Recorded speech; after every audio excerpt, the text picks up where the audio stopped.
2012. Does this year mean anything to anyone? I've recently been told that in the year 2012, the world as it is will end. My friend phoned me long distance from Aurelia to ask me if the year 2012 meant anything to me as a preacher. My first response was, well, I hope to have my own congregation by then. She was not impressed by my answer, and quickly forewarned me not to make light of what seers, fortune tellers, and others like-minded predict. Admittedly, since we survived the turn of the 2000 millennium, I can't say I worry too much about the future. I awake in the morning, look in the mirror, and I thank God that I can see myself in the reflection. I no longer focus on attractiveness, the odd gray hair, the misplaced hairs, or anything else that does not resemble perfection. Having lost my sight twice, I am grateful for every moment of vision and the others of the five senses. Nonetheless, I do reflect on what it means to walk in faith. Upon reading the Apostle Paul's letter to the Ephesians, we note the mention of how we live and making the most of the time because the days are evil. Paul attempts to give instruction on how we can sustain a sense of well-being as Christians. Interestingly, if we look closely, we can see that history repeats itself scenario. Paul tells us to be careful on how we live and to make the most of the time because the days are evil. Then he goes into the concept of joy. Should we follow the right path rather than the wrong path? Now, in some way, Paul is attempting to educate the people on how to live in a narrow world. I'm not so sure that our world today is all that different than that found in Ephesians. The difference lies in how we ourselves live our lives.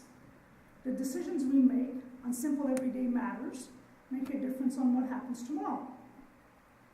Last year, my friend Jess came running up to me at Emmanuel College in the corridor, just at the front entrance.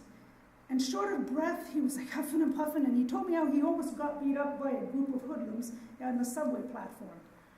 Now, this group of grown men were apparently attacking this blind woman, grabbing her purse and distracting her guide dog. No one else on the platform responded to her aid. Jess told me how he yelled at them to back off and how they stopped what they were doing and then proceeded to run after him, calling him a faggot and threatening to cut him up. The subway stairs lead right up to the Emmanuel College front entrance, and hence he ran into me. Fortunately, they didn't pursue him any further. I guess my physical presence was a little stronger than his. Now, what would you have done? What would I have done? I keep wondering that myself. Would we have done what so many others did on that platform? In other words, minded their own business?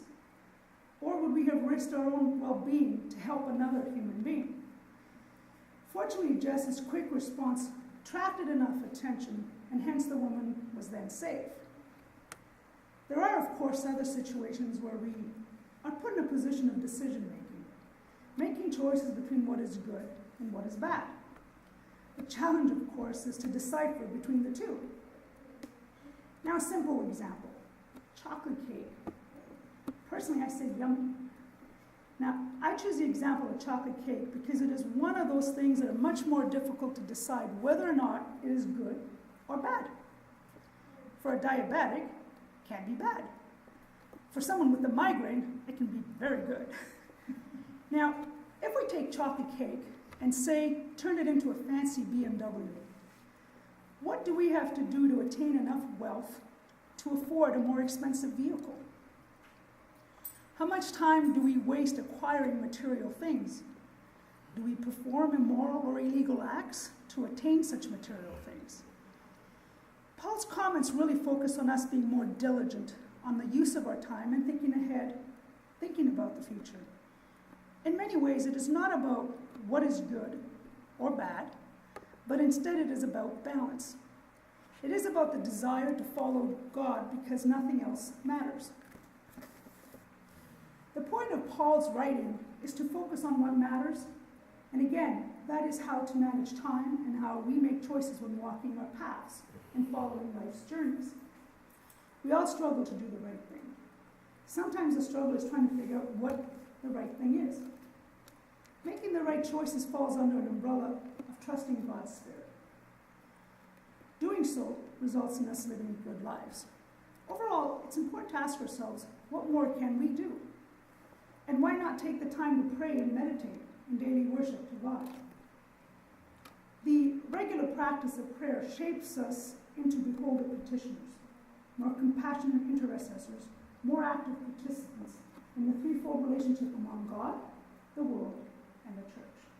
What better way to walk the path than to do so with God's